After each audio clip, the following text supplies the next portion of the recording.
सो hello बच्चों, good morning. Welcome to my channel होमो शेपिन ओनली दिस साइड। इस चैप्टर में हम लोग पढ़ रहे थे diversity in the living world. और इसमें हम लोगों ने जैसा कि पढ़ा कि किस तरह से हम डाइवर्सिटी को जानते हैं। और इसमें कई सारे ऐसे टॉपिक्स आए थे जो हमने समझा था। और हमने कुछ डाइवर्सिटी की किस तरह से हम रिकॉग्नाइज करें ऑब्जर्व करके ग्रुप वाइज में, तो ये सब भी हम लोगों ने पढ़ा था। और कुछ हर्ब्स, रफ्स एंड ट्रीज़ के कंसेप्ट हमने देखे थे। हर्ब्स किसे कहते हैं, रफ्स किसे कहते हैं, ट्रीज़ किसे कहते हैं, और किस किस बेसिस पे हम लोग प्लांट को डिफ्रेंशिएट करके ग्रुप वाइज हम रख सकते हैं। तो जैसा कि आप देख सकते हो, हम लोगों ने ये सब कर लिया था क्लास 6 एनसीईआरटी पार्ट सेकेंड वाली वीडियो में। अब हम इस पार्ट थर्ड वाली वीडियो में हम ये पढ़ने वाले हैं कि एनिमल स्पीसीज़ को कैसे ग्रुप किया जाए, किस बेसिस पे एनिमल स्पीसीज़ को हम लोग ग्रुप करेंगे। तो हम लोग अब चलते हैं हाउ टू ग्रुप एनिमल्स वाली टॉपिक पे। तो स्टार्ट करते हैं बच्चों। जैसा कि हमारे बुक में दिया हुआ है, just like plants animal too are significantly different from one another. जिस तरह से हम लोगों ने देखा कि प्लांट में कई सारे वेरिएशंस हैं, अलग अलग स्ट्रक्चर बेसिस पे, हाइट के बेसिस पे, कलर के बेसिस पे, पत्ते के साइज एंड शेप के बेसिस पे, स्टेम के कलर एंड शेप के बेसिस पे, थिकनेस के बेसिस पे।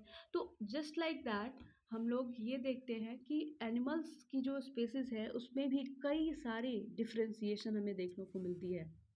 और वैसे ही कुछ सिमिलर कैरेक्टरिस्टिक्स हमें देखने को मिलेंगी जब हम लोग एनिमल स्पेसिस को ग्रुप में कंसीडर करेंगे। तो how can we such group such a wide variety of animal. हम लोग किस तरह से इतने विशाल वैरायटी ऑफ एनिमल को हम लोग ग्रुप करेंगे, कैसे करेंगे, what features can you think of group them, और किस तरह के ऐसे फीचर्स होंगे जिस फीचर की मदद से हम लोग एनिमल्स के ग्रुप को ग्रुप वाइज में अरेंज करेंगे। इन एक्टिविटी 2.3 में you have already set some basis. हमने एक्टिविटी नंबर 2.3 में हमने कुछ ऐसे बेसिस को सेट किया था एनिमल्स को ग्रुप करने का। तो अब हम उसे एक्सप्लोर करेंगे। Let us explore a few of this more details. Okay बच्चों, नाउ एक्टिविटी 2.9 में आते हैं। You have recorded the movement of a few animals. आपने जब नेचर वॉक पे आप गए गए थे, उस वक्त आपने कुछ एनिमल्स के मूवमेंट को भी रिकॉर्ड किया था टेबल 2.2 में। And you may have observed, आपने ये ऑब्जर्व किया था, ध्यान दिया था कि how other animals move from place to place, और किस तरह से एनिमल एक दूसरे से एक जगह से दूसरी जगह मूव करते हैं। लेट अस नाउ थिंक, अब हम इसके बारे में सोचते हैं about the type of movement in animals. हम लोग जानवर में किस तरह से मूवमेंट्स होती हैं इसके बारे में हम अब सोचने की कोशिश करते हैं। ए number of animal are Son.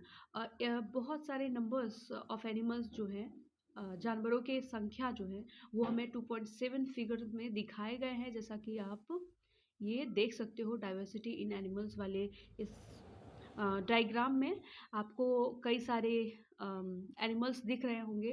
Frog दिख रही है, मछली दिख रही है, टॉर्टॉइस दिख रही है, एंड ये इंसेक्ट्स भी दिख रही हैं, एंड अर्थवॉर्म दिख रही हैं, एंड्स दिख रही है, cows, birds and trees, snakes, butterflies, और बगुले भी दिख रहे हैं। तो इतनी सारी वैरायटी हमें दिख रही है क्योंकि ये पॉन्ड एरिया है और साथ में ही बहुत ही बड़ा सा ग्रीन फील्ड है। तो हम लोग देख सकते हैं इतनी सारी लिविंग ऑर्गेनिज्म जो है वो एनिमल क्रिएचर्स के हमें इस फिगर में दिखाए गए हैं, बायोडाइवर्सिटी के फिगर में। तो आप देखिए इसमें कि you can add more animals that you may have observed, and create a poster on the variety of animal. आपने बहुत सारे नंबर्स ऑफ एनिमल्स को आपने जैसे कि कैटेगराइज किया था, और आपने ये पोस्टर्स भी आपने क्रिएट किए थे, जैसे स्क्रैप बुक वाली पोस्टर्स, उसमें भी आपने कई सारे मैगजीन्स की मदद से कई सारे एनिमल्स के फ़ोटोज़ को आपने स्क्रैप बुक में चिपकाई थी, which body part are used in animals in the posters. और आपने आप लोगों ने देखा कि आप लोगों को ये देखना होगा कि आपने किस तरह के एनिमल्स के बॉडी पार्ट को आपने यूज़ किया था पोस्टर्स में, जैसा कि फिगर 2.3 में हमें मूवमेंट्स दिखाए जा रहे हैं। तो अब चलते हैं, लिस्ट दीज एनिमल्स इन 2.5, और आपको 2.5 में आपको ना मूवमेंट्स आपको दिखाने होंगे, जैसे कि गॉट है, गॉट आप जैसे नेचर वॉक में जब गए थे तो आपने बकरी देखा होगा, पिजन देखे होंगे उड़ते हुए, हाउस फ्लाइज देखे होंगे, फिश देखे होंगे। तो उसकी ना मूवमेंट्स कैसे वो एक जगह से दूसरी जगह वो चल के जाते हैं या दौड़ के जाते हैं या फिर उड़ के जाते हैं, या फिर कूद के जाते हैं, ये सब ना आपको यहाँ टाइप ऑफ मूवमेंट्स वाले टेबल में आपको लिखने होंगे कॉलम में। एंड बॉडी पार्ट्स, किस तरह के बॉडी पार्ट्स यूज करते हैं वो मूवमेंट्स में, जैसे कि बर्ड्स अपने फीदर्स के सहारे वो उड़ने का काम करते हैं, तो आपको ना वहाँ पे विंग्स डालने होंगे, जैसे कि यहाँ पिजन के कैटेगरी में हमें यहाँ लिखा हुआ है वॉक एंड फ्लाइज, वो चलता भी है ज़मीन पे, एंड चलता है तो किस चीज़ की मदद से वो चलता है, लेग की मदद से, तो हमने यहाँ लेग डाला हुआ है। और वो उड़ता किस मदद से है, किस चीज़ की मदद से, तो विंग्स की मदद से वो उड़ता है, तो हमने वैसे ही लिखा है, जस्ट लाइक वैसे ही आपको इस पूरे टेबल को भरना है बच्चों।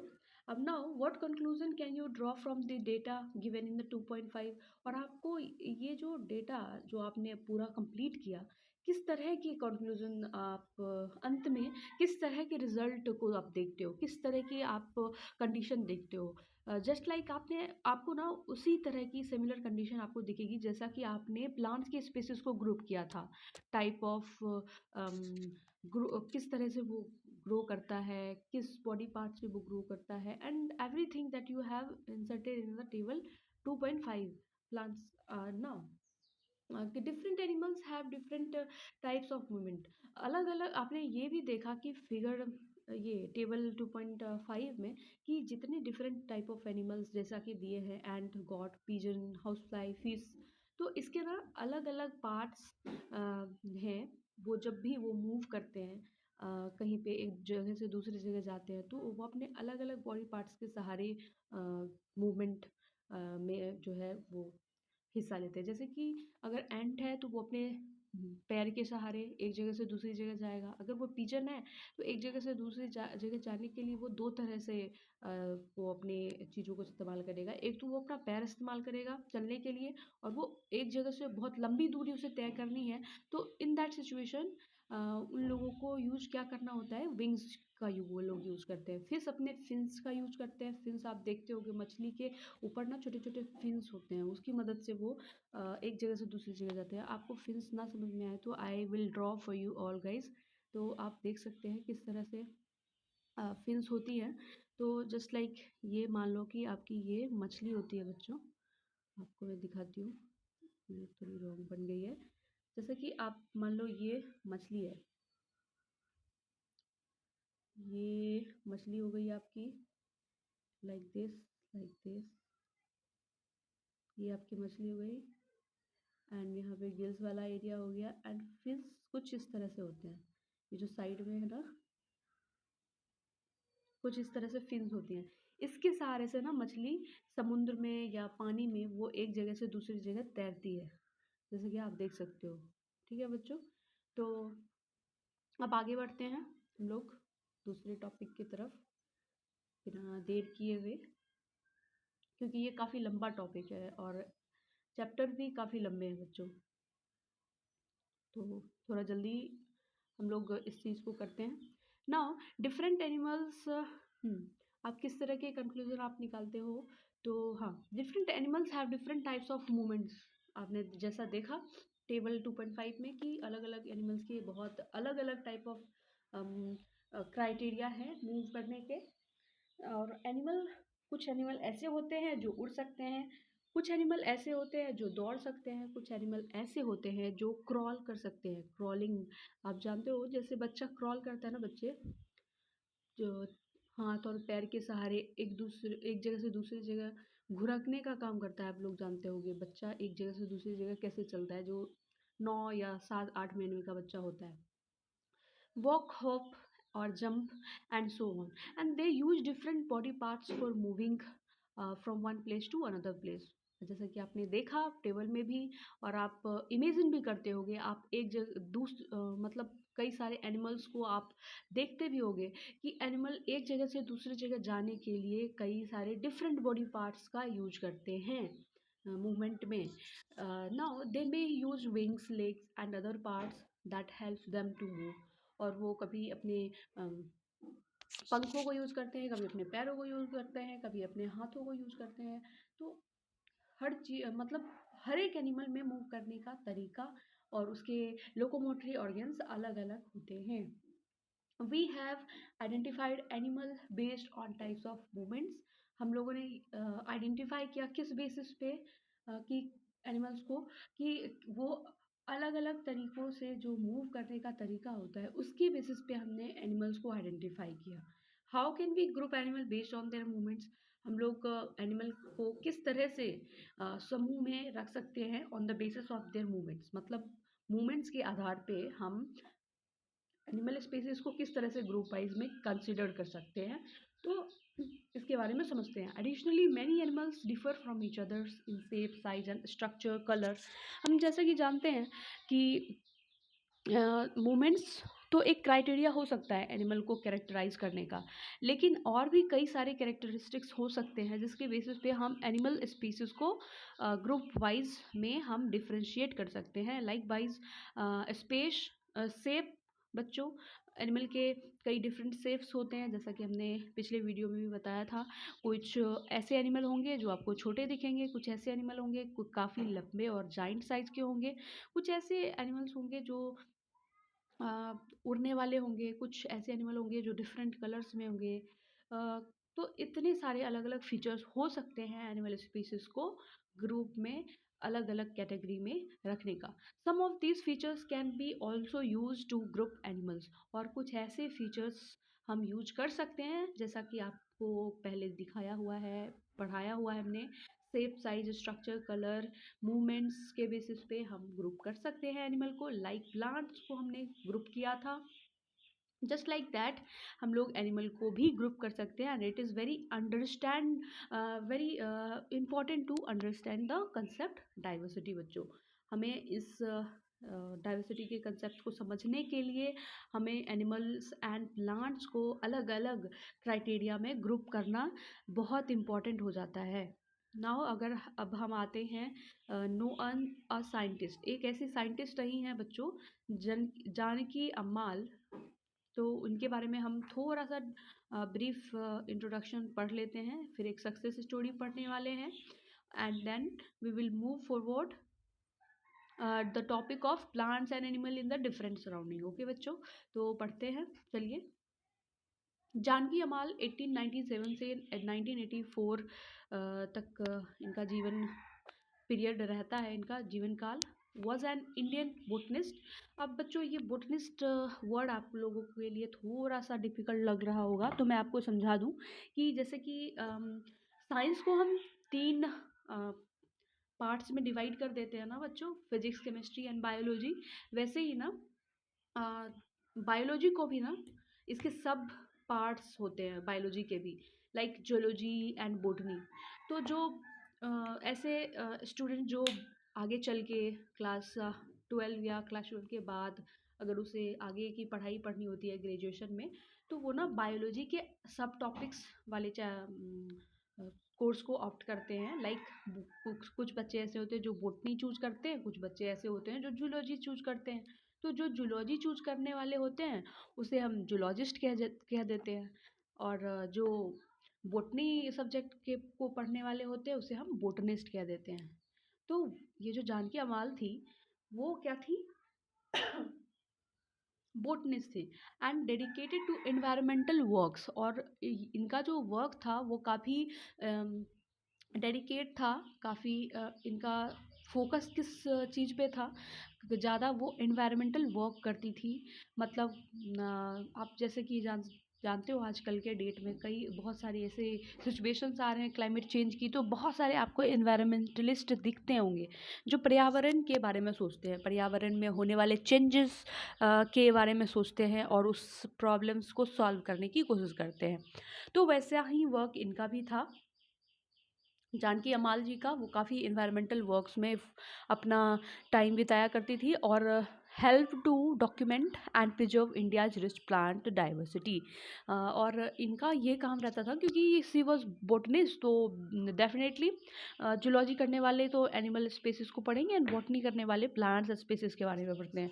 तो इनका ये काम था कि जितने भी प्लांट स्पेसिस थे इन्वायरमेंट में उसके बारे में ना डॉक्यूमेंटेशन करती थी ये, उनके बारे में पूरा डेटा निकाल करके उसके साइंटिफिक नेम एंड उसकी स्पेसिस एंड वो किस जगह पे रहते हैं, हर चीज़ों को ना डॉक्यूमेंट करके वो प्रिजर्व करती थी अपने ऑफिस में। And C played a key role in the save Silent Valley movement, और इनका बहुत ही बड़ा रोल है साइलेंट वैली मूवमेंट में। तो बच्चों हम आगे इसके बारे में पढ़ने वाले हैं, what was Silent Valley movement. तो as the head of the Botanical Survey of India, ये जो जानकी अमाल थी वो बोटेनिकल सर्वे ऑफ इंडिया की हेड भी थी। अब मैं आपको बता दूं बोटेनिकल सर्वे ऑफ इंडिया के बारे में बच्चों, ये ना प्लांट स्पीसीज की एक बहुत ही बड़ी, सबसे बड़ी गवर्नमेंट ऑफ इंडिया की ये ना नेशनल लेवल पे ये बहुत ही बड़ी ऑफिस, मतलब एक कह सकते हैं कि एक डिपार्टमेंट है। और she initiated programmes to document the plant diversity of India, और इन्होंने ही शुरुआत किया था किसके लिए, प्लांट डाइवर्सिटी की डॉक्यूमेंटेशन को करने का प्रोग्राम जो था इन्होंने ही शुरू किया था। क्यों किया था अब मैं आगे चल के बताऊंगी बच्चों। तो सबसे पहले मैं ना साइलेंट वैली मूवमेंट्स के बारे में पढ़ लेती हूँ।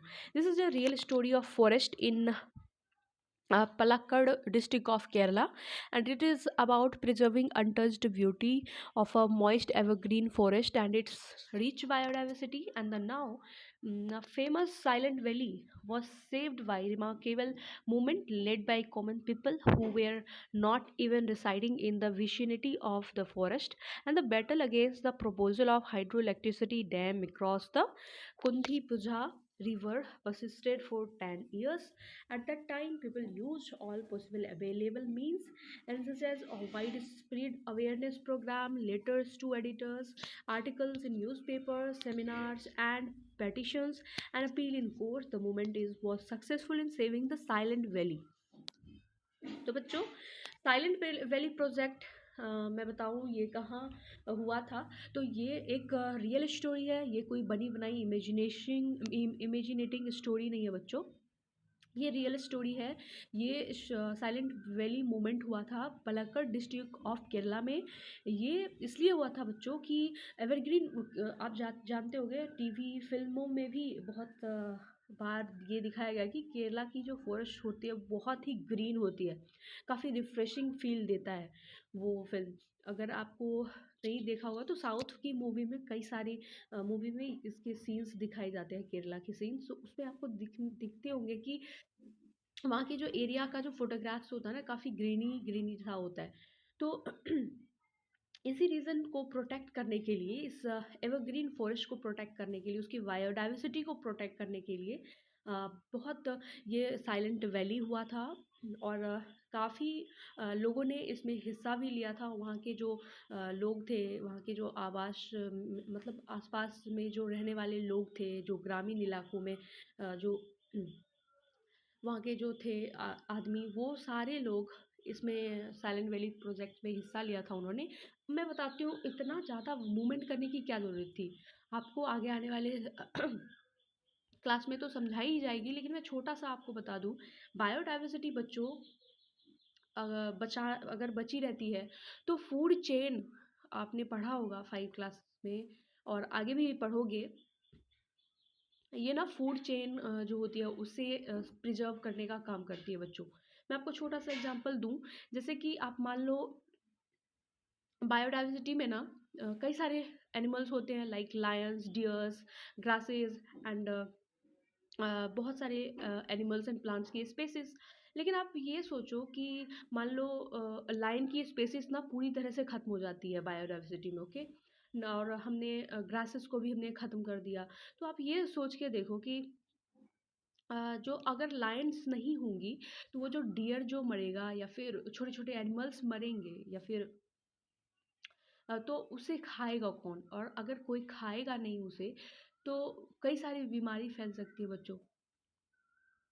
अगर वो बीमारी फैलेगी तो वो तो हमें ही नुकसान करेगी ना, हमें ह्यूमन बींग्स को ही प्रॉब्लम में डालेगी।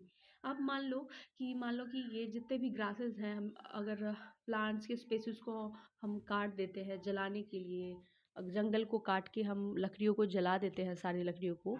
अब ये सोचो कि डियर्स को खाने के लिए तो कुछ नहीं मिला।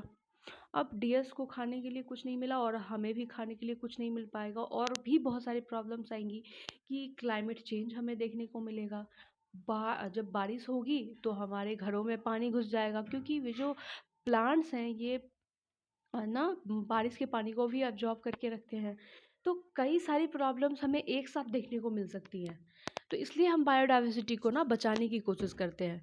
और ये क्या हुआ था पलक्कड डिस्ट्रिक्ट ऑफ केरला में कि एक ना हाइड्रो इलेक्ट्रिक प्लांट डैम जो है वो कुंथीपुजा रिवर्स के मतलब किनारे, आई थिंक वो ना ये प्रपोज़ल आया था कि हाँ, वहाँ पे एक डैम बनेगा उस एरिया में। तो बहुत सारे लोगों ने वहाँ ना प्रोटेस्ट किया कि अगर ऐसा होता है तो बहुत बड़ी प्रॉब्लम आ सकती है, और लोगों ने बहुत सारे मूवमेंट्स के ज़रिए बहुत सारे जो जो है अपने काम किए, लाइक लेटर्स टू एडिटर, मतलब न्यूज़पेपर में अपने अपने लेटर्स लिखने स्टार्ट किए कि प्लीज़ ऐसा मत करो हाइड्रो इलेक्ट्रिक प्लांट को यहाँ, ऐसे ही कि नहीं डालना है, यहाँ की ग्रीनरी मेंटेन रहनी चाहिए। और ऐसे ही न्यूज़पेपर आर्टिकल, सेमिनार्स और कई सारे पिटिशन केस चली, अपील्स हुई कोर्ट्स में, और ये मूवमेंट सक्सेसफुल रहा। और वहाँ अभी भी बायोडाइवर्सिटी बरकरार है बच्चों। अब आते हैं 2.3 टॉपिक में, plants and animals in surrounding. हमारे आसपास जो चारों ओर किस तरह के different type of plants and animals हैं उसके बारे में हम लोग पढ़ेंगे। You might have observe during nature walk, आपने जब आप नेचर वॉक पे गए होगे तो आपने ये ध्यान दिया होगा कि different animals lives in different surrounding. Different type of animals जो थे, अलग अलग विभिन्न तरह के जो जानवर की प्रजातियां थी, वो अलग अलग सराउंडिंग्स, मतलब एक पर्टिकुलर एरिया में रहते हुए आपको दिखे होंगे। अगर मैं आपको बताऊं तो छोटी सी चींटी की मैं बात करूं तो वो होल्स में, वो छोटे छोटे छेद में रहती होगी। वैसे ही मतलब वो तो खाने के लिए इधर उधर चलती होंगी, लेकिन आप एक टाइम पे देखते होगी वो ना छोटे से होल में जाती हुई दिखती है, मतलब वो अपने घर में रहना पसंद करती है। तो वो एक सराउंडिंग हुआ उसका रहने का।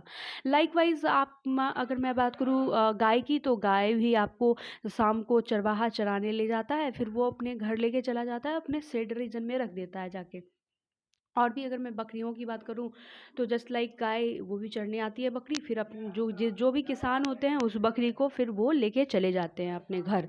Now you have recorded movements of animal in table 2.5। आपने टेबल 2.5 में इन सारे एनिमल्स के सराउंडिंग्स एंड मूवमेंट्स को रिकॉर्ड किया था। Does the movement of these animal depend upon their surrounding? क्या इसके मूवमेंट्स जो है वो उसके सराउंडिंग्स पे डिपेंड करती हैं क्या? आपको सोचनी है कि आपको ऑब्जर्व करना है। Let us consider fishes. जैसा कि हम एक फिश का को समझने की कोशिश करते हैं, गॉड को समझने की कोशिश करते हैं। फिश लिव इन वाटर, हम जानते हैं कि फिश जो है वो वाटर में रहता है। And they have stream line body, उसकी जो है बॉडी होती है वो काफ़ी स्ट्रीमलाइंड बॉडी टाइप होती है। और फिन्स होते हैं उसके मूवमेंट्स के लिए, पानी में मूव करने के लिए उसके बॉडी पे क्या होती हैं, फिन्स होती है, जैसा कि हमने ये ड्रॉ किया था बच्चों, तो आपने देखा ही होगा आई थिंक। तो हम इसके बारे में और तो दे हैव स्ट्रीमलाइन बॉडी होती है मछली की। Goat live in grassy areas and move with the help of legs. और बकरी जो होती है वो जहाँ घास ज़्यादा होती है ना, वहाँ उस एरिया में वो रहती हुई दिखती है, और वो मूवमेंट के लिए किस चीज़ का यूज़ करती है, वो अपने पैरों का यूज़ करती है। 4 पैर होते हैं बकरी के। And the size and shape of animals also differ from one another. और जो बकरी की बात करें और मछली की बात करें तो इसकी साइज़ में भी बहुत डिफरेंस देखने को मिलता है। एक जो आपको ये फिश आपको दिख रही होगी और आपको ये बकरी दिख रही होगी बच्चों। तो आई थिंक आपको आवाज़ आ रही होगी, मेरी माइक थोड़ी दूसरे डायरेक्शन में थी। सो बच्चों सॉरी इसके लिए। अब मैं आती हूँ एक्टिविटी नंबर 2.10 में। Let us compare and analyse, look at the table 2.6, recreate the similar table on the black board and list the name of the plants and animal you and or your classmate have observed in the regions in the given table। तो आपको इस तरह से tabular form में करके आपको ना ये लिखना होगा कि कुछ एनिमल्स के नाम लिखने होंगे, फिर वो किस जगह रहते हैं। अगर वो माउंटेन्स पे रहती है तो माउंटेन्स में लिखना, अगर वो सी में रहता है तो सी में, और फॉरेस्ट में रहता है तो फॉरेस्ट में लिख करके आपको ये पूरी टेबल जो है वो कंप्लीट करनी है। तो ऐसा नहीं है बच्चों कि बहुत कम एनिमल माउंटेन्स पे रहते हैं, और भी आपको रिसर्च करनी है। आप नेट की मदद से रिसर्च करो और आप देखने की कोशिश करो कि कौन से एनिमल्स की माउंटेन्स पे रहते हैं, कौन से एनिमल्स जो होते हैं वो ओशियन में रहता है, कुछ फॉरेस्ट में रहता है या किसी दूसरे रीजन में भी रहते हैं। तो आपको ये ना टेबल भरनी है और ध्यान देना है कि बहुत ही अच्छी तरीके से ये डेटा होनी चाहिए, गलत डेटा नहीं हो, बाकी बाद में जाके वो कन्फ्यूजन क्रिएट कर सकता है। नाउ ये कैक्टस को आप देख सकते हो, थिक होता है एंड बहुत ही फ्लैसी स्टेम होते हैं और जो कि वो डिजर्ट एरिया में ग्रो करते हैं। What are your observation regarding the plant and animal found in various regions. आपको जो है इतने सारे ऑब्जर्वेशंस आपने किए, तो किस तरह के आपको जो है ये ऑब्जर्वेशन दिखते हैं, वो ना आप अपने क्लासमेट के साथ इस चीज़ को डिस्कस करने की कोशिश कीजिए। And you might observe from table 2.6 that आपने ये ऑब्जर्व किया होगा टेबल 2.6 के थ्रू कि प्लांट्स और एनिमल्स जो होते हैं वो कुछ खास तरह के रीजन में ही पाए जाते हैं। एंड वो ना different and one kind of region are different from those found in another kind of region। और जो जैसे कि अगर मैं बकरी की बात करूँ तो बकरी की जो पूरी कैरेक्टरिस्टिक्स जो होती है वो काफ़ी ऐसी होती है जो ऐसा लगेगा कि वो इस जगह में अडेप्ट करने लायक ही है, इसलिए वो बकरी इस ग्रासी एरिया में है। और आपको मछली को भी देख के ऐसा लगेगा कि ये मछली इसी जगह में रह सकती है क्योंकि उसकी अडेप्टेबिलिटी इसी जगह में रहने की है। क्यों बच्चों? क्योंकि उसके पास फिन्स हैं। उसे अगर हम लैंड एरिया में ले आएँ तो वो चलना उसके लिए पॉसिबल नहीं हो पाएगा क्योंकि उसके पास पैर तो है नहीं जो वो चल पाएँगी। दैट्स व्हाई मछली जो है वो एडेप्टेबल है किस रीजन में रहने के लिए? पानी में। और बकरी ग्रासी एरिया में रहने के कैपेबल हैं। नाउ अगर हम डिस्कस हमने यहाँ तक पढ़ा, अब हम आगे बढ़ते हैं। Discussion during a discussion in the classroom, जब आप डिस्कशन कर रहे होगे तो Alex recalls that he observe cactus plants and thick and fleshy stem in the desert of Rajasthan. उन्होंने ये ध्यान दिया कि वो जब कभी राजस्थान गया था तो उसने ना कैक्टस देखे थे, काफ़ी मोटा था, काफ़ी फ्लेशी था। एंड डिजर्ट एरिया जो था वो राजस्थान था, वो जहाँ गया था उसके बारे में वो सबको बता रहा है कि वो वहाँ गया था। अब भी बच्चे कई बार आप अपनी नानी घर या कहीं भी घूमने जाते हो ना, वहाँ पे वहाँ की बायोडाइवर्सिटी पे ध्यान दो, किस तरह की बायोडाइवर्सिटी वहाँ पे है। तो आपको ना किसी खास जगह पे जाने के बाद ना पर्टिकुलर काइंड ऑफ स्पेसेस आपको देखने को मिलेगा कि वो उसी पर्टिकुलर एरिया में ज़्यादा ग्रो करती हैं। एंड माया शेयर्स, माया जो लड़की हैं वो भी अपने एक्सपीरियंस शेयर करती हैं कि वो कहती हैं कि उन्होंने एक देवदार ट्री को देखा था जो हिमालय में रहने वाले, मतलब हिमाचल प्रदेश जब वो घूमने गई होंगी तब उन्होंने देखा होगा देवदार ट्री। आप देख सकते हो कि फिगर में दिखाया गया है आपको आपकी बुक में, तो आप ये देख सकते हो बच्चों, काफ़ी इंटरेस्टिंग सा है। तो बच्चों आपने ये देखा कि माया अपनी एक्सपीरियंस बता रही थी। अब notice that these two types of plants, अब आपको ना इन दोनों प्लांट्स को अच्छे से देखना है जो अलग अलग रीजन में ये उग रहे हैं। देवदार ट्री आपको माउंटेनियस रीजन के प्लांट्स को देखनी है और आपको यहाँ जो दिए गए थे कैक्टस के प्लांट्स को गौर से देखना है। आप क्या देख रहे हो इसमें कि कैक्टस के जो प्लांट्स हैं ना उस पे छोटे छोटे कांटे उभरे हुए दिख रहे हैं। और ये काफ़ी फ्लेशी टाइप का है, जैसा मांस का होता है ना, बहुत ही ज़्यादा फ्लेशी फ्लेशी टाइप में, कुछ वैसा ही, मतलब बहुत ही ज़्यादा थिक है मिडिल पार्ट से। और अब अगर आप इसको देखते हो देवदार ट्री को, ये काफ़ी कॉनिकल शेप में है और इसकी जो पत्तियां हैं काफ़ी छोटी छोटी है। आप ये देख सकते हो। ये कॉनिकल ट्री इसलिए भी है क्योंकि इसके पीछे एक रीज़न है बच्चों। वो आप, मैं आपको ना आगे क्लास जब मैं आप जाते जाओगे वैसे आप ये समझते जाओगे क्यों है ये कॉनिकल ट्री। आखिर कैक्टस जो है उस पे कांटे क्यों है, वैसा फ्लेसी बॉडी क्यों है उसका। इसके पीछे भी एक कारण है क्यों है वो। अब जैसे ही आप साइंस पढ़ते जाओगे आपकी क्यूरियोसिटी बढ़ती जाएगी, आप समझते जाओगे। नाउ ऐसा क्यों है, क्यों है वहाँ कैक्टस के प्लांट के ऊपर कांटे, क्यों देवदार ट्री कॉनिकल शेप में है, उसकी पत्तियाँ छोटी छोटी है। और अगर हम लैंड एरिया में आते हैं, प्लेन एरिया में, वहाँ के पत्ते जो होते हैं वो काफ़ी बड़े बड़े पत्ते होते हैं। क्यों होते हैं बड़े बड़े पत्ते? Why does the biodiversity of a region vary from one another? तो एक दूसरे से क्यों बायोडाइवर्सिटी एक दूसरे रीजन से अलग अलग होती है, अब हम इसके बारे में पढ़ने की कोशिश करेंगे। There is a very little water available in desert. हम जैसा कि जानते हैं बहुत ही कम पानी होती है डिजर्ट एरिया में, मरुस्थलीय एरिया में, जहाँ बालू ही बालू होती है। जैसे राजस्थान हो गया, राजस्थान थार डिजर्ट आप जानते होंगे, पढ़े होंगे इसके बारे में कई क्लासेस में। ए hot desert is typically very hot during the day and very cold at the night. जो हॉट डिजर्ट होते हैं वो बहुत ही ज़्यादा हॉट होते हैं दिन के दौरान, और वो जैसे वो रात होती जाती है काफ़ी ठंडी हो जाती है मरुस्थलीय क्षेत्र।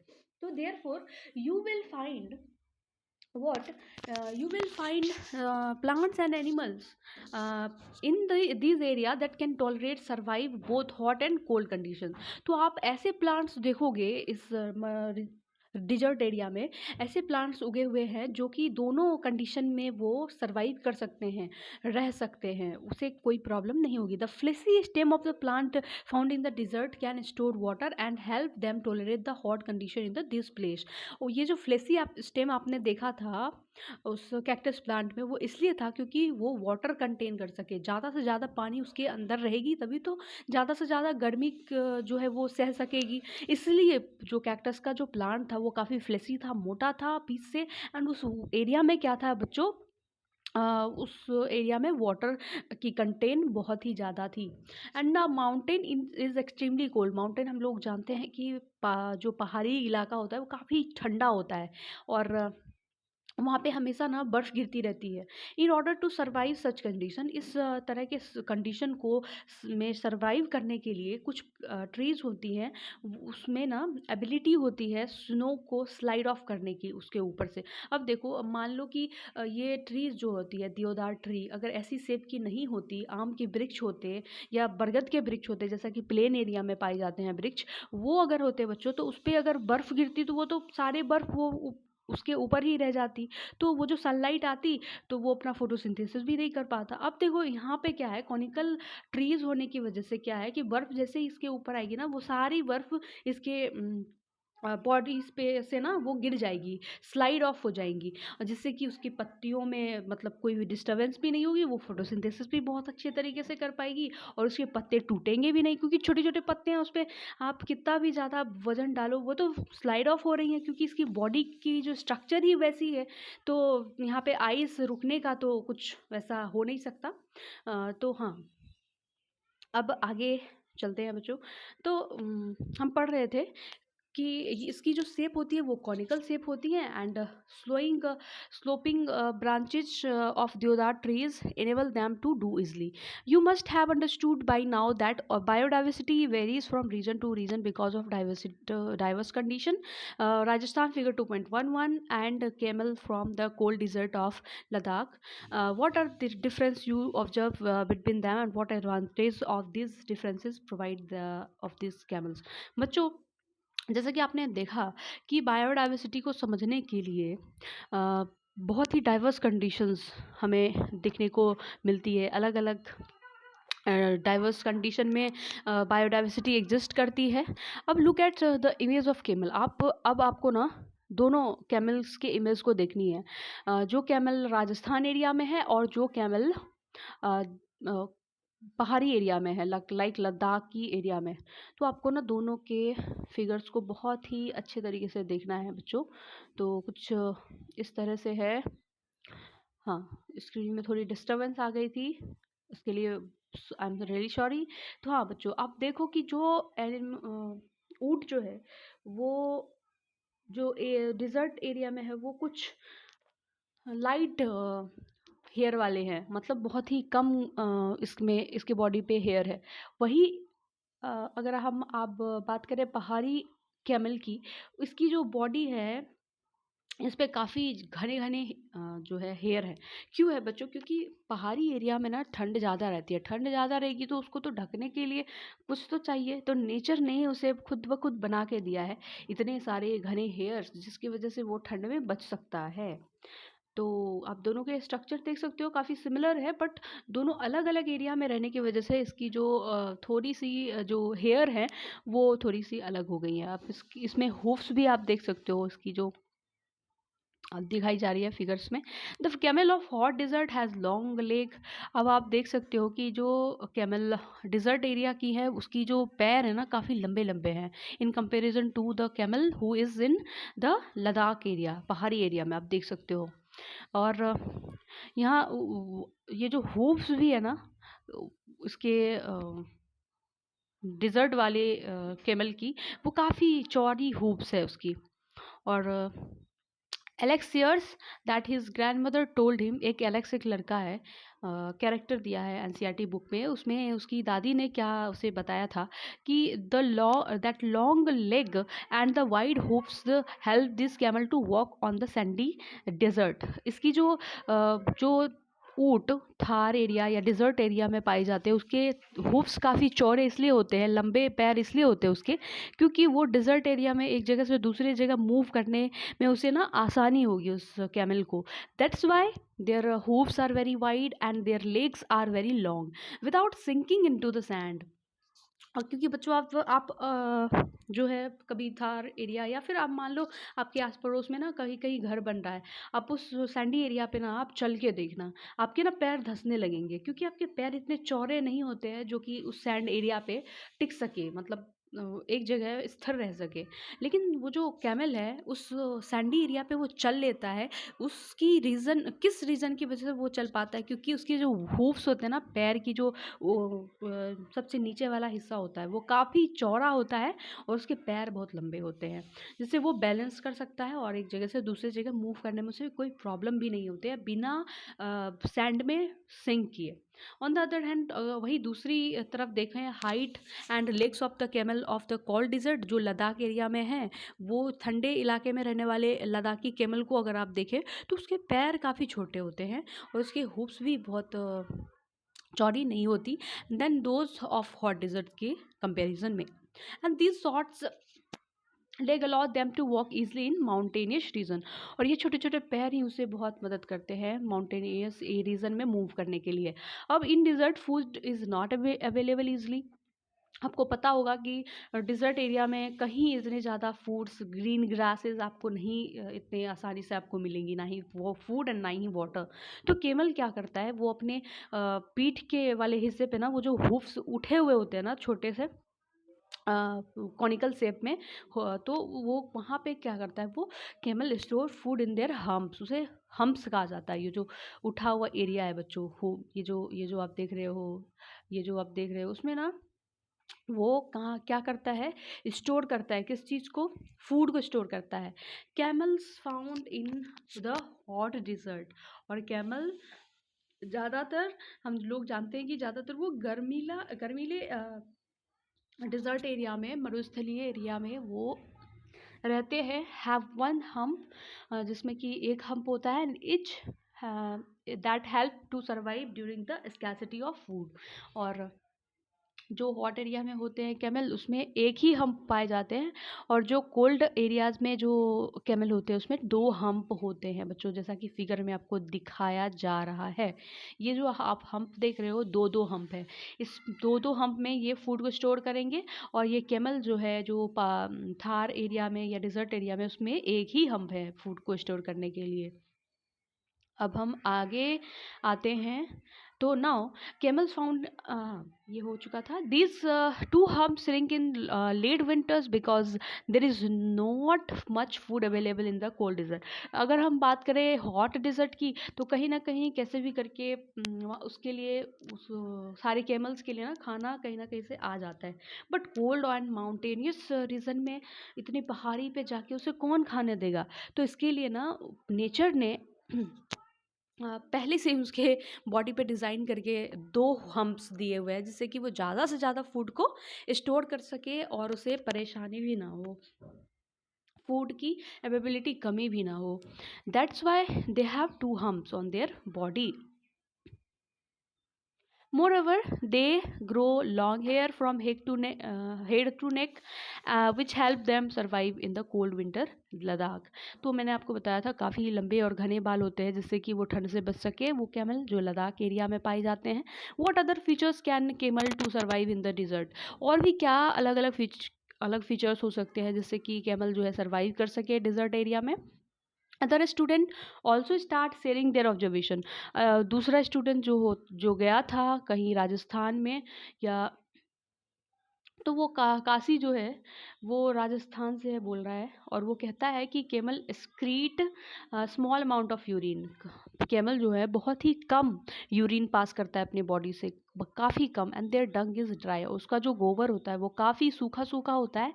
And they do not sweat, और उससे पसीना भी नहीं आता।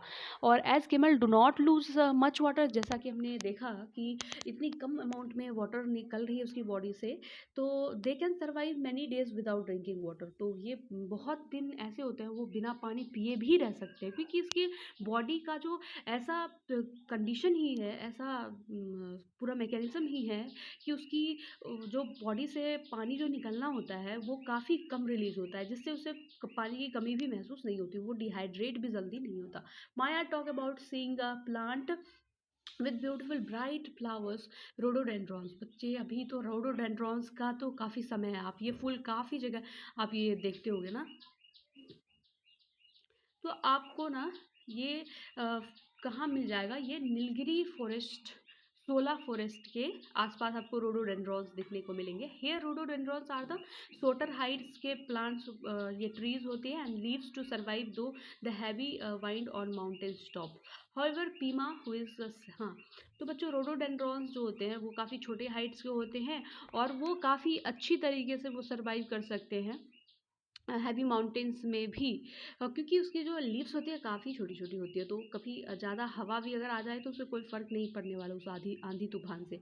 और वहीं दूसरी तरफ अगर हम देखें तो पीमा नाम की एक लड़की है, वो सिक्किम से है, वो ये बताती हैं कि she observes rhododendron in the nearby mountains to be taller. उन्हें सिक्किम वाले रोडोडेंड्रॉन्स के जो प्लांट्स होते हैं वो काफ़ी, वो देखती हैं कि वो काफ़ी उसकी टॉलर होते हैं, लंबे लंबे होते हैं। Even plants are rhododendron may exhibit different features in different regions to survive the condition of those region.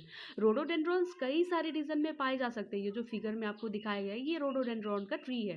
तो ये जो फूल की जो ये जो ट्री है रोडोडेंड्रॉन्स, ये अलग अलग एरिया में अलग अलग काइंड ऑफ कैरेक्टरिस्टिक्स के साथ वो ग्रो कर सकती है। जैसे कि पीमा जो सिक्किम से हैं, वो नॉर्थ ईस्ट से हैं, तो वो बताती हैं कि उसके जो एरिया के जो रोडोडेंड्रॉन्स हैं काफ़ी बड़े बड़े और लंबे लंबे हैं, लेकिन जो फॉरेस्ट एरिया नीलगिरी फॉरेस्ट की जो रोडोडेंड्रॉन्स है वो काफ़ी छोटे छोटे हैं। तो यही देख सकते हो आप, एक ही प्लांट के स्पेसिस में बहुत सारे वेरिएशंस हमें देखने को मिल गए। सागर बताता है कि his classmates that he went to the Andaman and Nicobar island with his parents for a special event. उसका जो क्लासमेट है वो अपने पेरेंट्स के साथ अंडमान एंड निकोबार गया कुछ खास इवेंट्स को ज्वाइन करने के लिए। ही सॉ ह्यूज व्हेल, वहाँ उसने क्या देखा, बहुत ही बड़ी मछली देखी, एंड कलरफुल फिशेस उसे देखने को मिले ओशंस में। और his father explain that streamline body of the plant help them to swim in the water. और उसके पिताजी बताते हैं मछली की जो स्ट्रीमलाइन बॉडी होती है वो क्या करती है, मछलियों को तैरने में मदद करती है। And we have learn that the plant and animal living in particular region have special features. और हमने ये भी सीखा कि प्लांट्स और एनिमल्स जो हैं वो पर्टिकुलर रीजन में रहते हैं, उसकी कुछ खास फीचर्स होती है, खास उसके कैरेक्टरिस्टिक्स होते हैं, गुण होते हैं, और वो उसी एरिया में रहने के लिए बने हुए होते हैं, इसलिए वो किसी खास रीजन में ही पाए जाते हैं। अगर मछली पानी में पाया जा रहा है तो उसकी अडेप्टेबिलिटी उसी जगह में रहने के लिए है, दैट्स वाई वो उसी रीजन में पाए जाते हैं। The special feature that enable plants and animal to survive in a particular region are called adaptation. और इसी फीचर्स को क्या कहते हैं बच्चों, अडेप्टेशन। मतलब किसी खास तरह के एनिमल्स और प्लांट्स किसी खास तरह के एरिया में ही सरवाइव कर सके, अपने जीवन को व्यतीत कर सके बिना किसी प्रॉब्लम्स के, दिस इज कॉल्ड अडेप्टेशन। अब बच्चों मैं आपको अडेप्टेशन की मैं बात एक रियल लाइफ एग्जांपल्स के तौर पे मैं आपको बताऊं। जैसा कि आप कोई बच्चा ऐसा होता होगा जो स्कूल जाता है, 1-2 दिन जाता है, उसे वो ना अडेप्ट नहीं कर पाता, बट वो धीरे-धीरे ना वो चीज़ों को देखता है, एंड वो ना आस-पास की चीज़ों से ज़्यादा रिलेट करने लगता है, उसे रहना ज़्यादा मतलब उसे ऐसा लगता है कि हाँ, I am feeling very comfortable, क्योंकि यहाँ पे बहुत सारी चीज़ें हैं, अब हमें टीचर्स आ रहे हैं, पढ़ा रहे हैं, हमें मतलब एवरीथिंग, तो ऐसा लगता है कि ये यहाँ रह सकता है, रहने के काबिल है। तो उस तरह के कैरेक्टरिस्टिक्स जब डेवलप हो जाते हैं तो उस चीज़ को ना अडेप्टेशन कहते हैं। वहीं प्लांट्स और एनिमल के केस में हम देखते हैं कि किसी खास तरह के प्लांट्स, किसी खास तरह के एनिमल्स जो हैं वो किसी खास तरह के रीजन में ही रह सकते हैं, सरवाइव कर सकते हैं, इसी को अडेप्टेबिलिटी कहते हैं। मैं अगर आपको बताऊं, मछली को अगर आप निकाल दो पानी से और ज़मीन पे छोड़ दो, तो क्योंकि उसकी अडेप्टेबिलिटी ऐसी नहीं है कि वो ज़मीन पे रह सके, इसलिए वो वहाँ सरवाइव नहीं कर सकती है, वो मर जाती है बच्चों। क्योंकि उसकी जो गिल्स हैं, गिल्स के थ्रू ही तो वो ऑक्सीजन ले सकेगा ना पानी से, तो वहाँ पे वो नहीं ले पाएगा ना ऑक्सीजन, क्योंकि वैसी की रिस्पिरेटरी सिस्टम नहीं बनी है बच्चों, उसकी इंटरनल फंक्शन वैसे नहीं है जैसे कि हमारी नाक में ऐसी रिस्पिरेटरी फंक्शन है, हम ऑक्सीजन ऐसे ले लेते हैं एंड सर्वाइव कर लेते हैं, बट फिश के केस में वैसा नहीं होता, that's why fish can not adapt in the land area. तो इस कंडीशन को हम कह सकते हैं कि इसी तरह को हम कह सकते हैं कि ये this is called adaptation. The shape of the देवदार ट्री, आपने जैसा कि पहले देखा था देवदार ट्री कॉनिकल शेप में थी जो पहाड़ी एरिया में था। हाइट आपने रोडोडेंड्रॉन्स के प्लांट्स को देखा था। तो ये जो है ना सारी की सारी चीज़ें जो आपको दिख रही है वो अडेप्टेशन को ही तो दिखाता है, that enable them to survive in a mountainous region. ऐसी ही फीचर्स तो ऐसी है जो कि उसे ना माउंटेनियस रीजन में रहने के काबिल बनाती है। The place where plants and animal live is called their habitat. और जिस प्लेस पे प्लांट और एनिमल रहते हैं उस प्लेस को क्या कहते हैं बच्चों, हैबिटेट। मतलब वो जिस रीजन में रहेंगे उसकी वो हैबिटेट हो जाती है, वो उसी रीजन में रहने के काबिल रहते हैं, मतलब वहीं पे उनको खाना पीना हर चीज़ करना है, उसे हम हैबिटेट कहते हैं। For example the habitat of sea turtle, अगर हम सी टर्टल की बात करें जो समुद्री कछुए होते हैं, वो इज़ द सी और द ओशियन। वो कहाँ रहना उसका हैबिटेट क्या होता है, वो होता है ओशियन रीजन होता है, वो सी समुद्री इलाका होता है। द हैबिटेट ऑफ कैमल का जो हैबिटेट होता है वो हॉट और कोल्ड एरिया ही होता है। अगर आप कैमल को ले आओ यहाँ प्लेन एरिया में जहाँ लैंड ही लैंड बिहार और यूपी के क्षेत्र में, तो यहाँ वो सर्वाइव नहीं कर पाएगा, क्योंकि उसकी जो अडेप्टेबिलिटी है, उसका जो बॉडी है वो डिज़ाइन ही हुआ है कि वो हॉट एंड कोल्ड डिजर्ट में रह सके। इसलिए आप उसको प्लेन एरिया में ला करके उसको ये नहीं कर सकते कि हाँ वो यहाँ रह पाएगा, का बहुत मुश्किल होगा बच्चों, उसको किसी खास तरह की प्रिजर्वेशन की ज़रूरत पड़ जाएगी इस रीजन में रहने के लिए। Habitat of rhododendron is the mountain, और रोडोडेंड्रॉन की जो हैबिटेट है वो माउंटेनियस रीजन है। The habitat of the plant and animal provides them food, और हैबिटेट जो है एनिमल और प्लांट की जो है उसे वहाँ पे फूड प्रोवाइड करती है बच्चों, वाटर प्रोवाइड करती है, हवा प्रोवाइड करती है, शेल्टर प्रोवाइड करती है रहने के लिए, and other needs for their survival, और भी अलग अलग तरह की ज़रूरतें उसे जीने के लिए प्रोवाइड करती है हैबिटेट। क्योंकि आप देखो, अब जैसे मान लो आप लोग रह रहे हो किसी खास एरिया में, आप मान लो शहर एरिया में रह रहे हो या फिर गांव में रह रहे हो, तो वहाँ आपने देखा, आपके पेरेंट्स ने देखा कि हाँ यहाँ पे आस पड़ोस में जो है दुकान है, हॉस्पिटल्स हैं, स्कूल्स हैं, मेरे बच्चे वहाँ पढ़ने जा सकते हैं, यहाँ मार्केट है बगल में, हम लोग मार्केटिंग भी कर सकते हैं, ज़रूरत को का सामान हम अपने घर पे ले आ सकते हैं। तो इस तरह के हैबिटेट जो है होते हैं वो को तो हम, वही हैबिटेट तो हमें एडेप्टेबिलिटी बनाती है किसी खास रीजन में रहने के लिए, तो उसे हम हैबिटेट कहेंगे। Many types of plants and animal may share the same habitat, और कई सारे प्लांट्स और एनिमल एक ही हैबिटेट में रह सकते हैं। Habitat play an important role in shaping the biodiversity of a region, और बायोडाइवर्सिटी किसी भी रीजन को अगर हमें बचानी है तो वहाँ की हैबिटेट को भी बचाना होता है, तो ये बहुत इंपॉर्टेंट हो जाता है। सो नाउ अब एक साइंटिस्ट के बारे में पढ़ते हैं, हमने पहले भी एक साइंटिस्ट के बारे में पढ़ा था, नाउ हम दूसरे साइंटिस्ट के बारे में पढ़ते हैं जिसका नाम है सलीम अली, जिनका जीवन काल रहा 1896 से 1987 में। इन्होंने पूरी India travelled across India to observe diversity in birds. इनका जनरली किस एरिया में काम था, वो डाइवर्सिटी, विविधता जो है वो किस एरिया में देखते थे, वो पक्षियों की विविधताओं के बारे में ज़्यादा ध्यान से वो स्टडी करते थे। He prepared a list of bird, इन्होंने सलीम अली ने बहुत सारे ऐसे बर्ड्स के नेम जो है वो लिस्ट किए, उन्होंने डॉक्यूमेंट किया, और their travel routes and habitats, उन्होंने ये भी उस लिस्ट में लिखा कि वो कहाँ से कहाँ वो ट्रैवल करती है, उस ट्रैवल रूट्स को उन्होंने दिखाने की कोशिश की उस डॉक्यूमेंट में, और उसकी हैबिटेट के बारे में उन्होंने जानकारी दी। He recorded that region with high diversity of bird, इन्होंने ऐसे रीजन को भी रिकॉर्ड किया जहाँ पे ज़्यादा बायोडाइवर्सिटी जो है उन्हें देखी बर्ड्स की, and took measures to conserve this region, और उन्होंने कई सारे कदम भी उठाए उस रीजन को बचाने के लिए, कंजर्व करने के लिए। क्योलाडो नेशनल पार्क जो भरतपुर राजस्थान में है बच्चों, एंड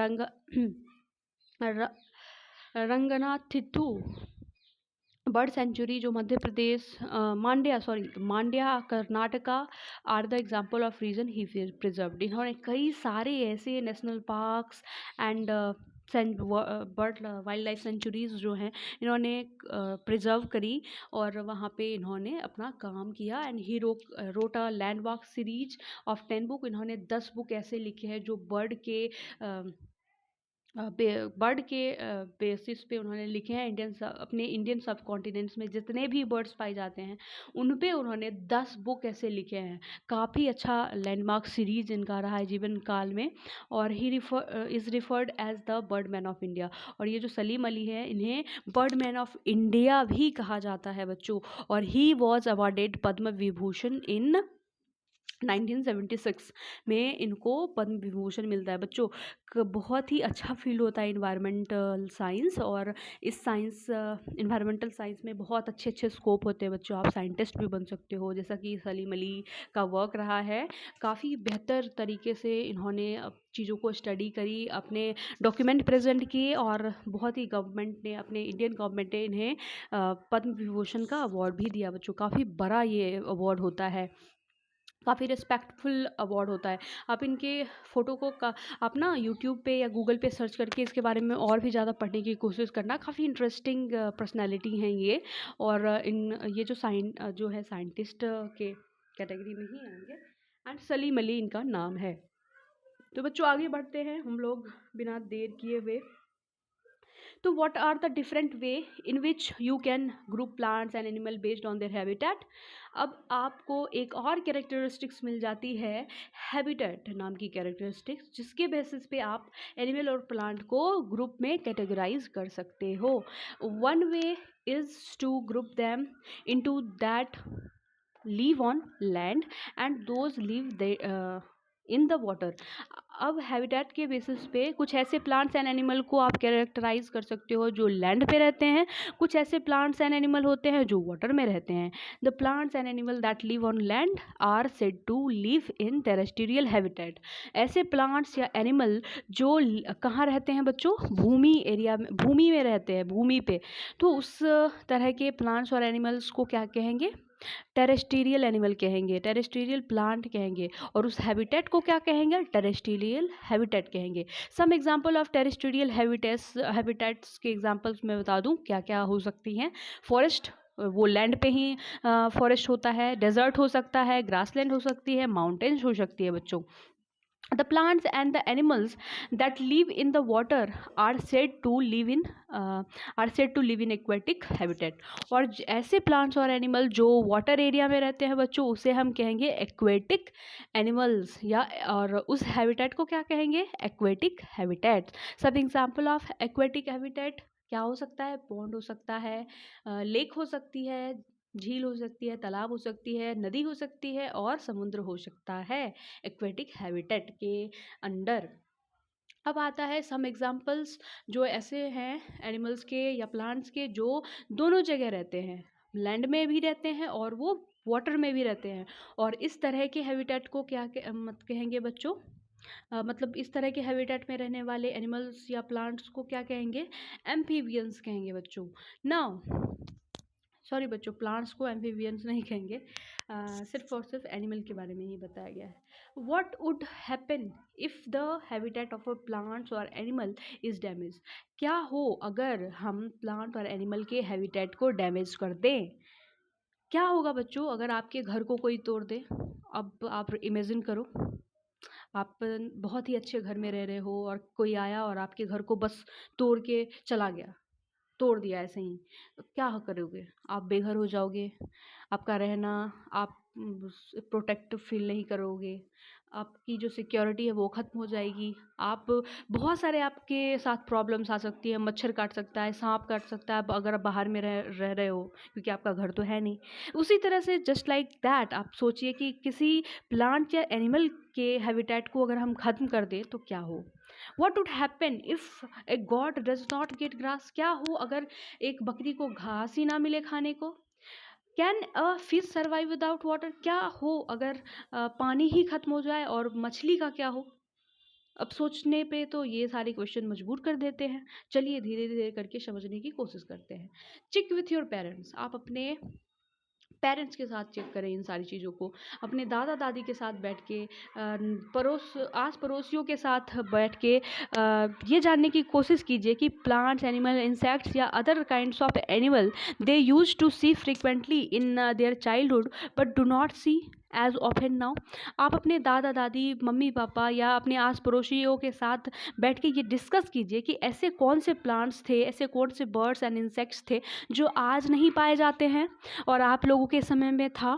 आप जानने की कोशिश कीजिए, पूछिए, ज़्यादा से ज़्यादा आपको जानकारी मिलेगी कि ऐसे कई सारे एनिमल्स थे जिसकी हैबिटेट्स अब ख़त्म हो चुकी है। लाइक अभी फॉरेस्ट बहुत जगह ऐसी हुई है जो जहाँ डिफॉरेस्टेशन हुई है, तो वहाँ के एरिया में जितने भी बर्ड्स थे वो बर्ड्स जो है वो एक्सटिंक्ट कर गए, मतलब विलुप्त हो गए। अब वो उस तरह की स्पीसीज अब पाई नहीं जा रही है उस पर्टिकुलर एरिया में। तो इस तरह की जो हैबिटेट लॉस हुई उन लोगों की, तो वो किस चीज़ की जिम्मेदार, मतलब रिस्पॉन्सिबल हुआ वो पर्टिकुलर काइंड ऑफ सिचुएशन कि वहाँ की बर्ड्स जो थी वो एक्सटेंड कर गई। और ये जो बर्ड्स एक्सटेंड कर गई तो बायोडाइवर्सिटी का लॉस हुआ ना बच्चों, क्योंकि फूड चेन को डिस्टर्ब कर दिया। अब कौन खाएगा मरे गले सड़े हुए चीज़ों को जो बर्ड्स खाती थी। अब तो बीमारी ही फैलेगी ना बायोडाइवर्सिटी में। तो कहीं ना कहीं अगर किसी चीज़ का लॉस होता है ना हमारे नेचर में, तो बहुत बड़ा लॉस हमारे ह्यूमन बींग के लिए भी तो हुआ ना। तो हमारी भी रिस्पॉन्सिबिलिटी बनती है कि हम इन लोगों के हैबिटेट को नुकसान ना पहुंचाएं। हम फिश को अगर वो वाटर में तैर रही है तो हमें ये इंश्योर करना चाहिए कि हमें पानी को गंदा नहीं करना है, जिससे कि फिश अच्छे से सर्वाइव कर सके। क्योंकि अगर फिश सर्वाइव करेंगी तो जितने भी सारे माइक्रो ऑर्गेनिज्म होंगे, लाइक मच्छर पनपती है पानी में, तो वो जो फिश है ना, वो फिश उस मच्छर को खाने का भी तो काम करेगा। अब मैं आपको एक छोटा सा एक जीके का मैं आपको बता दूं, जीके की नॉलेज। एक गम्बूशिया फिश होती है, वो ना ऐसे मच्छर को खाती है जो डेंगू फैलाती है बच्चों। तो अब देखो कि कितना बड़ा रोल करती है, मच्छर को खा गई तो अब तो डेंगू नहीं हो सकती। और कई सारे मेडिकल फील्ड्स में दवाई बढ़ती है, बहुत महंगी महंगी दवाई डेंगू की इलाज होती है बच्चों। बहुत सारे गरीब आदमी मर जाते हैं। तो आप सोचो कि ये छोटा सा फिश कितना बड़ा काम कर रहा है, और हम उसके ही हैबिटेट को मार करके हम अपने फ़ायदे के लिए जो है ये सब प्रॉब्लम क्रिएट करते हैं बच्चों। तो कितना बड़ा हम लोग ये काम करते हैं कि इसलिए तो हमारी गवर्नमेंट इतनी सारी कंजर्वेशन स्कीम्स लेकर के आई है हमारे बायोडाइवर्सिटी के लिए। तो वो आगे चल के बहुत आप पढ़ोगे। वैसे आप अपनी क्यूरियोसिटी ख़त्म करने के लिए, अभी तो नेट का ज़माना है बच्चों, इंटरनेट है काफ़ी जगह, तो आप हमें सर्च कर लो और कई सारे कंजर्वेटिव स्टेप्स जो है वो गवर्नमेंट के द्वारा जो लिए गए हैं वो आप सर्च करके आप देखो, पढ़ने की कोशिश करो, जानकार बनो बच्चों। क्योंकि साइंस पढ़ने के लिए आपको रिसर्च की ज़रूरत होती है, और रिसर्च करना आजकल के डेट में काफ़ी ज़्यादा जो है वो सिंपल हो चुका है। और चेक विथ योर पेरेंट्स, ये तो हमने आपको बता दिया। And these change often happen when habitat are damage, और ये इस तरह की प्रॉब्लम्स तभी आती है जब हैबिटेट किसी का डैमेज होता है। The damage of habitat of plants and animal result in loss of their homes. और जब किसी प्लांट या एनिमल स्पेसिस के हैबिटेट को लॉस करते हैं तो उसका घर बर्बाद हो जाता है, उसके खाने का जो होता है, खाने का जितना भी रिसोर्स होता है वो ख़त्म कर दिया जाता है। And this lead to the loss of biodiversity, जैसा कि मैंने आपको पहले बताया। नाउ अब एक ऐसा रियल लाइफ एग्जांपल आपके बुक में दिए गए हैं बच्चों, जो लॉस हुए हैं और बहुत ही बड़ा लॉस हुआ है हमारे बायोडाइवर्सिटी का। तो आप ये दो एग्जांपल्स मतलब आप पढ़िए इस पीले कॉलम में जो दिए गए हैं। बंगाल टाइगर के बारे में, चीता और ग्रेट इंडियन बस्टर्ड के बारे में बताया जा रहा है कि ये अभी जो इंडिया में ना इसकी स्पेसिस काफ़ी ज़्यादा डिक्लाइन करती हुई नज़र आ रही है, और काफ़ी बड़ा लॉस है बच्चों, ये छोटा मोटा लॉस नहीं है, it is a very huge loss. और आपको पता होगा कि कई सारे जो है टाइगर्स, चीता को मंगाया जा रहा है दूसरे देश से, नामीबिया, साउथ अफ्रीका, नामीबिया से, इस सारे रीजन से मंगाया जा रहा है चीता को। क्यों? क्योंकि हमें बायोडाइवर्सिटी बचानी है बच्चों। हमारे देश में चीता की कमी नहीं थी, बंगाल टाइगर की कमी नहीं थी, लेकिन हम लोगों ने ऐसे कुछ काम किए जिसकी वजह से आज हमें दूसरे देश से हमें चीता को मंगाने की ज़रूरत हो रही है। और देखो बच्चों की great Indian bustards has decline in India due to the loss of natural habitat. हमने उसके नेचुरल हैबिटेट, वो जहाँ रहते थे उसी को हमने लॉस कर दिया बच्चों, कॉज बाय ह्यूमन एक्टिविटी। ये किसने किया? हम लोगों ने मिल के किया बच्चों, और हमें ही तो बचानी है। तो गवर्नमेंट ऑफ इंडिया क्या कर रही है? हैज़ इनिशिएटेड सेवरल प्रोजेक्ट्स, बहुत सारे काम और प्रोजेक्ट्स स्टार्ट किए हैं हमारे बायोडाइवर्सिटी को बचाने के लिए। प्रोजेक्ट टाइगर हमें चलाया जा रहा है, जो कब से स्टार्ट हुआ था? 1973 से। प्रोटेक्ट करना है उन सारे डिक्लाइन किए हुए, मतलब जिसकी पॉपुलेशन में कमी आई है बंगाल टाइगर में, तो हम उस सारे तरह के स्पेसिस को बचाने की कोशिश कर रहे हैं। कब से? 1973 से। तो ये पर्टिकुलर काइंड ऑफ प्रोजेक्ट चलाई गई है गवर्नमेंट ऑफ इंडिया के द्वारा। ये है इस प्रोजेक्ट का नाम है प्रोजेक्ट टाइगर है।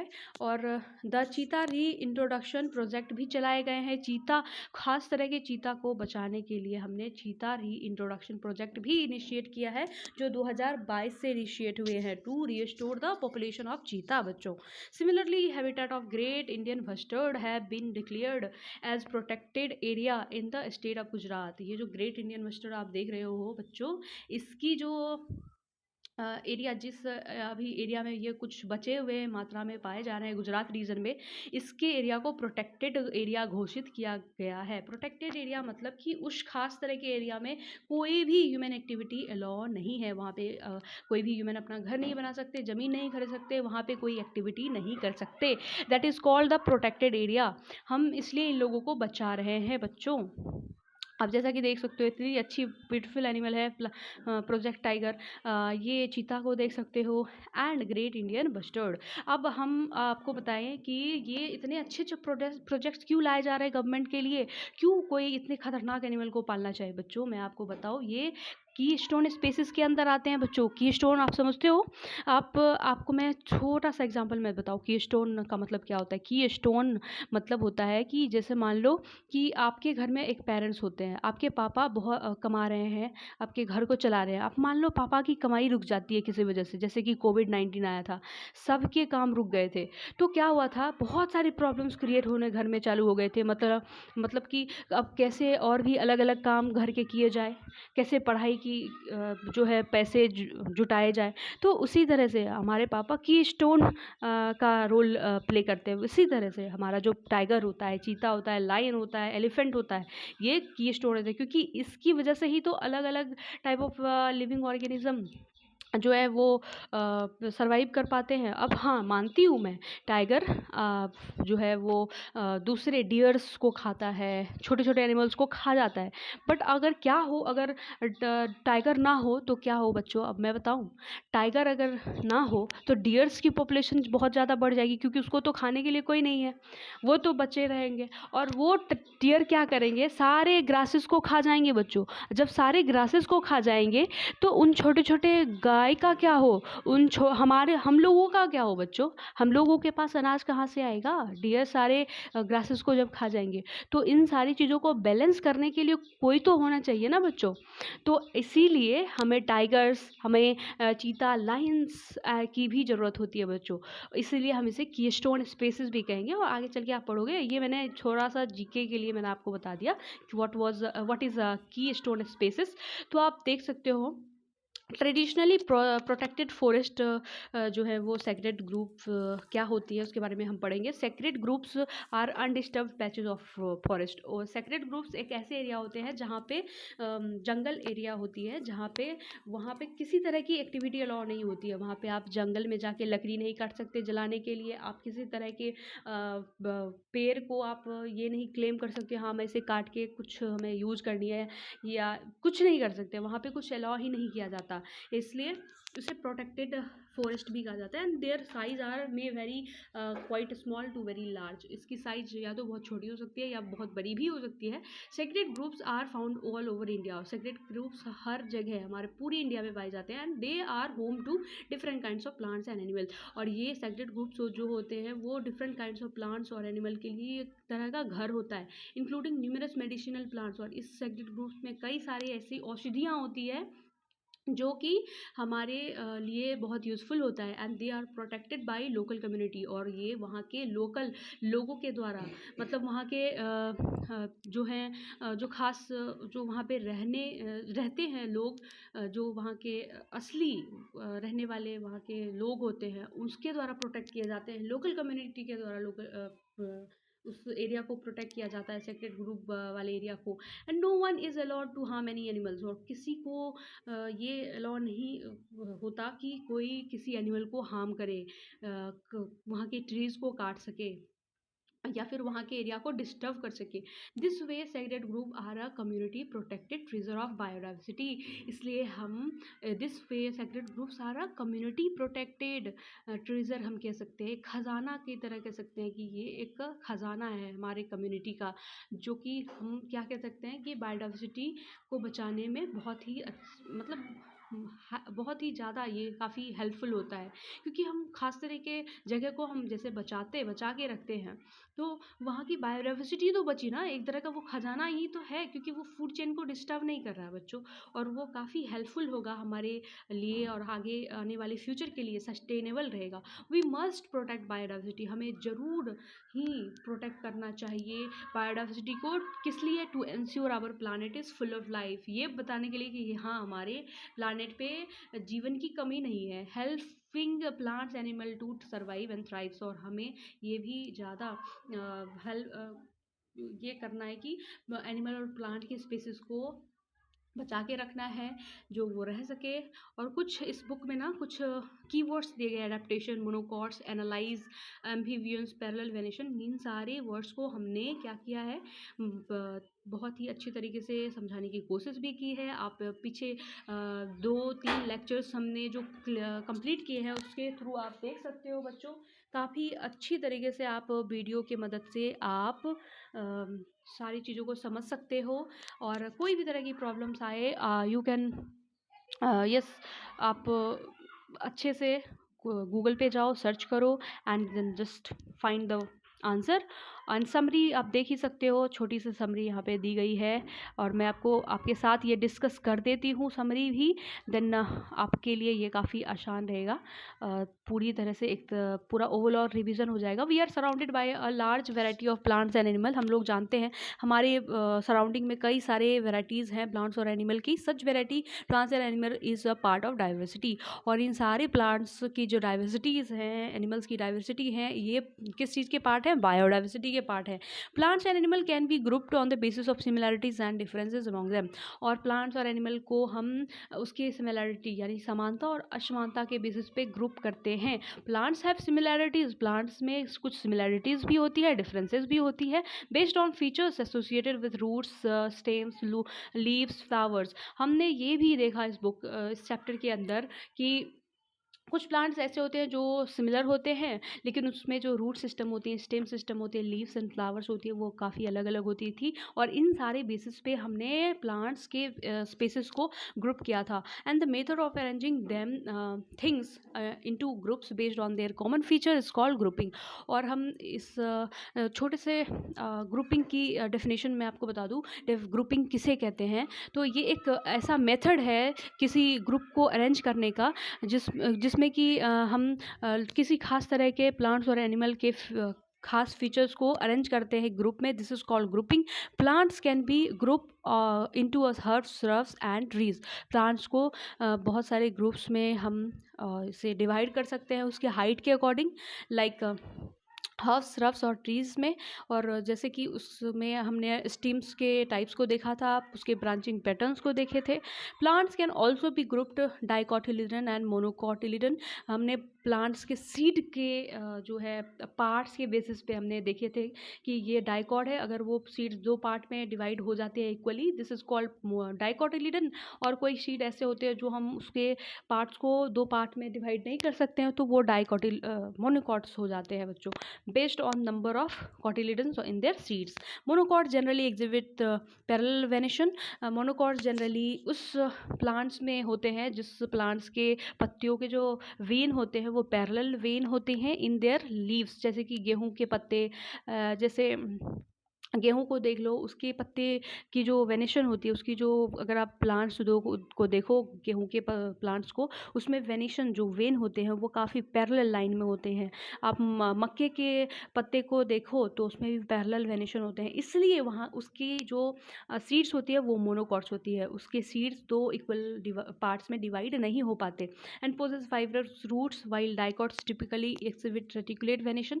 और जितने भी डाइकॉट्स होते हैं उसमें डेफिनेटली रेटिकुलेट वेनेशन आपको देखने को मिलेंगे। वेनेशन मतलब वीन ऐसे दिखेंगे जो ब्रांचेज में, जैसा कि ऐसा लगेगा कि ब्रांच के जैसा वो वेन दिख रहा है उसमें, जैसे कि पीपल के पत्ते में हम देख रहे थे reticulate venation in their leaves and possesses tap roots. और उसमें रूट सिस्टम कैसा होता है? टैप रूट सिस्टम, लाइक एक ही रूट से ना कई सारे ब्रांचेज निकली हुई होती हैं, that is called tap roots. And animal have different types of movement can be basis of their grouping. Group के बेसिस पे ना हमने देखा था कि कई सारे एनिमल्स की अलग अलग मूव करने के जरिए होते हैं। कोई एनिमल ऐसा होता है जो हाथ से पैर से चलता है, कोई एनिमल ऐसा होता है जो अपने पंखों से एक जगह से दूसरी जगह जाता है। तो अलग अलग मूवमेंट्स के जरिए होते हैं, लोकोमोटरी ऑर्गन्स होती हैं। The special features that enable plants and animals to survive in a particular region is called adaptation. अब ये एग्जाम्पल जो ये डेफिनेशन अडेप्टेशन की आप अंडरलाइन कर लेना बच्चों, ये एग्ज़ाम में पूछे जा सकते हैं। ये स्पेशल फीचर होता है इन जो प्लांट्स और एनिमल को किसी खास तरह के रीजन में सर्वाइव करने की जो कैपेबिलिटी देती है, this is called adaptation. And the place where plants and animal live is their habitat. और जिस जगह प्लांट्स और एनिमल रहते हैं उसे हम हैबिटेट कैसे कहते हैं। And based on their habitat animals and plants can be grouped as a terrestrial and aquatic. Habitats के बेसिस पे प्लांट और एनिमल्स को हम टेरेस्ट्रियल और एक्वेटिक हैबिटेट के अंडर रख सकते हैं due to damage of their habitat. हम जब उसके एनिमल और प्लांट के हैबिटेट को जब हम डैमेज करते हैं तो बायोडाइवर्सिटी की लॉस हमें देखने को मिलती है। We must protect our biodiversity, हमें अपने बायोडाइवर्सिटी को बचानी है बच्चों, हमारे प्लानट को बचाना है। और हेल्प कर जो हमें क्या करेगा, हमारी ज़िंदगी को सस्टेनेबल लाइफ जीने में हमें बहुत ही अच्छे से मदद करेगा बच्चों। और अब कुछ क्वेश्चंस आते हैं। Here are the two types of seeds, what difference do you find among the roots and the leaf venation in their plants. आप देख सकते हो यहाँ पे कुछ क्वेश्चन दी गई है, आप इसे ना सॉल्व करने की कोशिश करना बच्चों। अगर सॉल्व नहीं होती है तो you can find it on the Google and नहीं तो मैं एक छोटा सा वीडियो मैं आपको ना दिखा दूंगी ये पार्ट 4 में कि किस तरह से इस सारे क्वेश्चंस को करने हैं, क्योंकि एनसीईआरटी की क्वेश्चन ना काफ़ी थोड़ी सी कॉम्प्लेक्स होती है सॉल्व करने में। तो मैं आपको ना अच्छे से डिस्कशन के साथ मैं आपको बताऊंगी किस तरह से इन सारे क्वेश्चंस को करने हैं, तो जिससे कि आपको प्रॉब्लम ना हो बच्चों।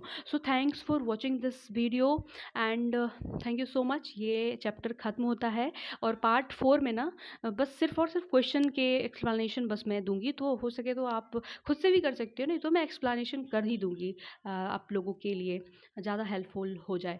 तो थैंक यू सो मच, आप ऐसे ही बने रहें मेरे चैनल के साथ। और भूलिएगा मत हमारे चैनल का क्या नाम है, होमो शेपन ओनली। और मैं ऐसे ही एनसीईआरटी के सारे लेक्चर्स आप लोगों के लिए लाऊंगी क्लास 6 to 12 तक। साइंस की लेक्चर्स, सोशल साइंस की लेक्चर्स, तो आपको कहीं भी जाने की ज़रूरत नहीं है सोशल साइंस एंड साइंस के लिए। और मेरी कोशिश रहेगी कि मैं और भी कई सारे सब्जेक्ट्स मैं कवर करूं आप सभी के लिए एनसीईआरटी बुक। तो हाँ बच्चों, thank you so much and don't forget to like, share and subscribe my channel. Thank you so much.